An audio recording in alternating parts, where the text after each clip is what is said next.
حضور اقدس صلی اللہ علیہ وسلم کا ارشاد ہے کہ جس شخص کے پاس اتنا خرچہ ہو اور سواری کا انتظام ہو کہ بیت اللہ شریف جا سکے اور پھر وہ حج نہ کرے تو کوئی فرق نہیں اس بات میں کہ وہ یہودی ہو کر مر جائے یا نصرانی ہو کر۔ اس کے بعد حضور اقدس صلی اللہ علیہ وسلم نے اپنے ارشاد کی تائید میں وہ آیاتیں پڑھی جو اوپر گزری، وَلِلَّهِ عَلَى النَّاسِ حِجُّ الْبَيْتِ۔ محدثین کے قواعد کے موافق اس حدیث کے سند میں کلام ہے، لیکن اوپر کی آیت شریف اور دوسری روایت سے اس حدیث میں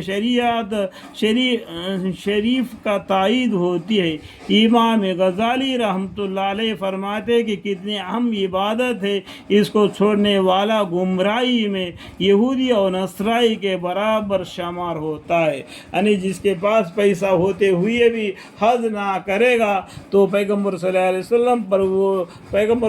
وسلم ان پر اس طریقے سے لعنت فرماتے ہیں، وہ یہودی یا نصرانی بن کر۔ یہودی مطلب معلوم ہے، نصرانی کا مطلب کیا معلوم ہے؟ جو عیسیٰ علیہ السلام پر ایمان لائے یہ نصرانی لوگ ہیں، جو موسیٰ علیہ السلام پر ایمان لائے وہ یہودی ہے، اور پیغمبر صلی اللہ علیہ وسلم پر ایمان لائے وہ مسلمان ہیں۔